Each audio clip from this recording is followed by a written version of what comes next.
Lero Panyasa Voice Box pamene makhala kukambirana nkhani za ndale kayendetsedwe ka dziko komanso utsogoleri otsatira bwino malamulo kuno kwathu Malawi. Tafuna tibweretsereni kulankhula kwa Abile Malata amene akufuna kulankhula pa nkhani makamaka za ndalezi komanso kutsatira bwino malamulo. Iwo akufunsafunsa kuti Amalawi tizinena kuti timasangalala kumavotera anthu okuti ali ndi mabelo mthumba kuti azikhala ma MP, makhansala komanso president. De akudziwa ndithu kuti ali Amalawi ambiri mona ngati kuti akupanga target chipani cha Democratic Progressive Party koma Abile Malata kunenetsa kuti ayi iwo sakupanga target chipani chifukwa chipani chilichonse chili ndi anthu amene akuyendera mabelo mthumba kuti anthu amene wawa tidziwalola kuti adzikayima pa ballot asanapangidwe clear ndi bwalo la milandu. Tikhale limodzi pano Panyasa Voice Box timve kuti Abile Malata akuti bwanji pa nkhani imeneyi ndipo akamaliza timati musangochoka mutiuze maganizo anu in the comment section below pompano Panyasa Voice Box. Bwana Mpaso moti zimene akunena Aridson muno simukuonapo nzeru inu zimakusangalasani kuti anthu azikalowa mboma koma ali ndi milandu. Mukumbuka inuyo 2014 kuti apita Mutharika ndi anzawo adamangidwa nkhani yokhuzana ndi kufuna kulanda boma, koma anapezeka kuti mpaka anapita ku zisankho. Peter Mutharika anakapezeka mpaka ku State House ndi kukhala president koma ali ndi case to answer. Chifukwa chani? Chifukwa linali cholekerera komwe kuja kulekerera kumene anthu amakhala nako amakhoti kuti ayayi one is guilty until proven so.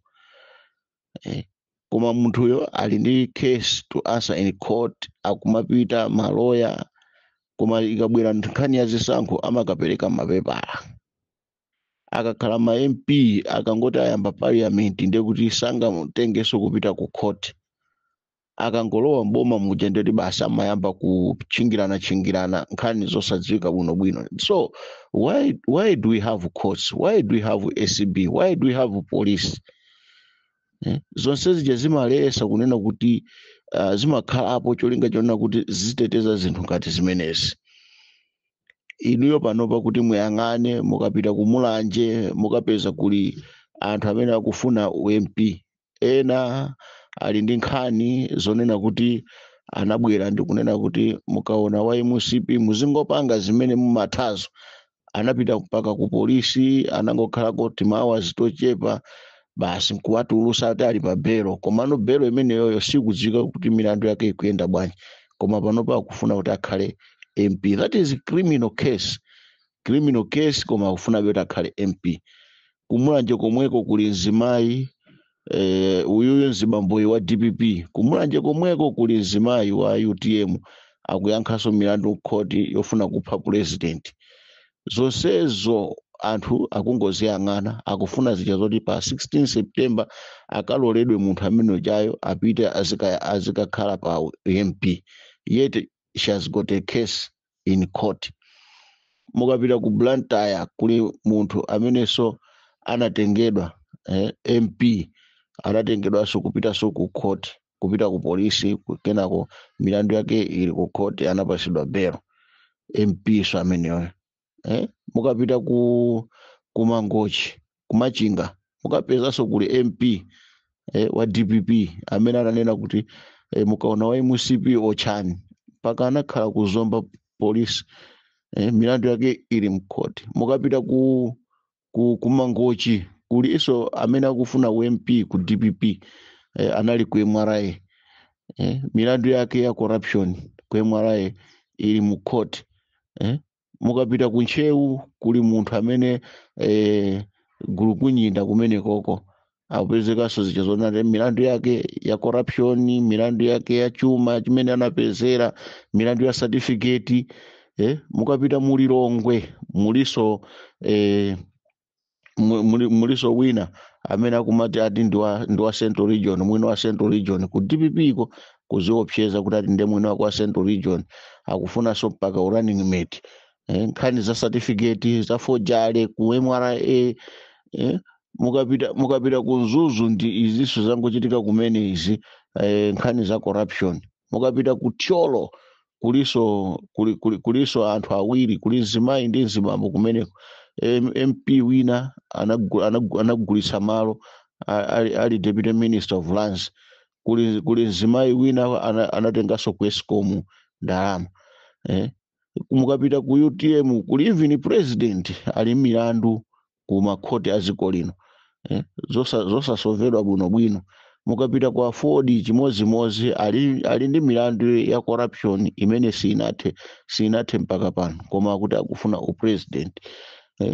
Mukapita even ku MCP kumene kuli anthu ena amene milandu yawo inayamba kalekale. Ndefeyo tikunena kuti anthu amene wawa akufunikira zija zonena kuti amakhoti ayifufuziretu nkhanizi azikambe ngati anthu aja ali olakwa apezeke kuti aweruzidwa achitidwe clear. Akachitidwa clear akhoza kupita makayimira pa maposition. Koma ngati sana apezeka ndi mulandu anthuwo akaseve kapena akhale kali pa suspended sentence koma asakayimire chifukwa ikhala kuti pali case to answer. Kuli achina ngati Zomera Ngwira kumpoto uko amene anapezeka kuti anakaseva sangagwire ntchito panopa mpaka 7 years itatha. Zimene zozo zikusonyeza kunena kuti ndekuti sangapite ndi ukakhala MP, sangapite ndi ukakhala kansala, sangafune upresident. So tikamanena zija zonena pali ena even timakhesi tinatonena kuti anthu omwewo kaya ndi maactivist mukapeza kuti ali mabero mthumba. Maactivist eni olongolatu daily anaopsa kwambiri ena yayi tikupanga ife mademo mathematic tikayambira kumasintha onsewo odali ndi mabero mthumba. Ndiye tikunena kuti anthu amene ali ndi zisoso m'maso mwawo sangamapezeke kuti azikakonza ena ake amene ali angwiro. They are on top of their voice. Awa sakupanga bwino akanatere zachuma zikanatere chanjani koma iwowo mafojale mabero afojale ali mthumba kupanga zinthu mozemba.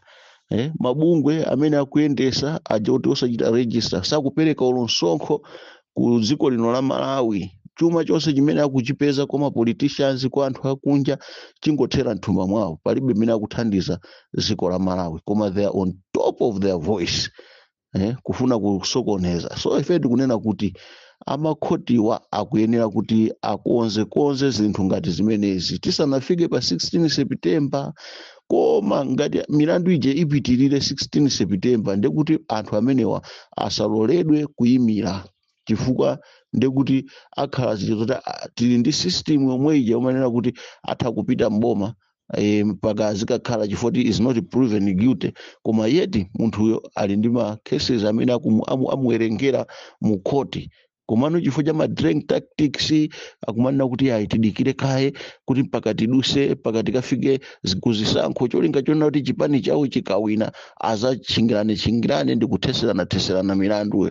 So ifeyo tikukana zinthu ngati zimene zozo. We need anthu onena kuti ali ndi dignity yawo, ndi anthu oti olemekezeka, ndi anthu onena kuti alibe banga yetu. So mukamanena kuti ayi zochitika za Malata zimafanana ndi zochitika za Redison, ineyo ndikuona ngati kuti palibepo vuto kwenikweni pa nkhani imeneyi chifukwa chonena kuti zimene akunena Redison muno ndizomveka.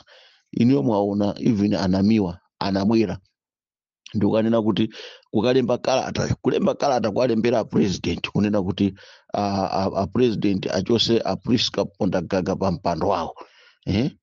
Munthu amene anachitidwa clear dikalekale ngati mene anapangidwira achina Chilima ananena kuti alibe milandu yatha chani lero wina ukabwera ndikukanena kuti ayayi koma a president achose munthu amene chifukwa akutchulidwa nkhani za corruption.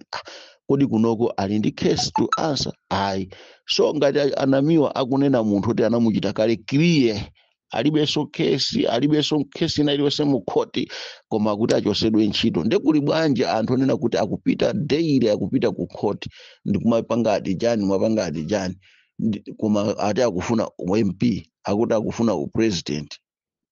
Ndi tizisekerera zinthu ngati zimenezozo then waganiza ngati kuti zimene akunena Redson Munoz sikuti ndizonena kuti zongocheza ayi ndi za serious. Ngati dziko timayenera kuti tiziyang'ane bwinobwino, timayenera kuti tiziyang'ane bwinobwino, and sizotengeranso kuti ndi chipani cha munthu ayi kapena kuyang'ana chipani chimodzi ayi.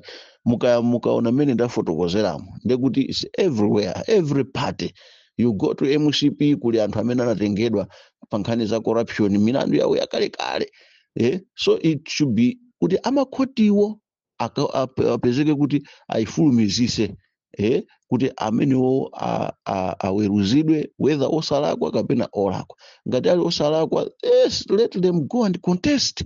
Ngati apezeka olakwa basi ndekuti chitseko chiyapana chimodzimodzi ndimene taneneramu ndeti ku DPP alikonso ambiri, mukapita ku Afford alikonso, mukapita ku UTM alikonso, mukapita ku UDF alikonso anthu amene anapezeka kuti anapezeka ndi nkhani zija adaotcha anthu adaotcha ana ena ku area 24 nkhani zawo zidakali m'makhoti, koma pano pati akufuna kuyimira cha UMP.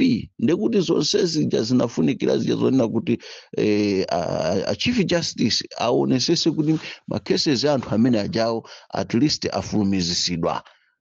Ndikuoneka kuti ngati sizingatheke kufulumizisidwa ndekuti pakhale njira yonena kuti amene aja they should be bad.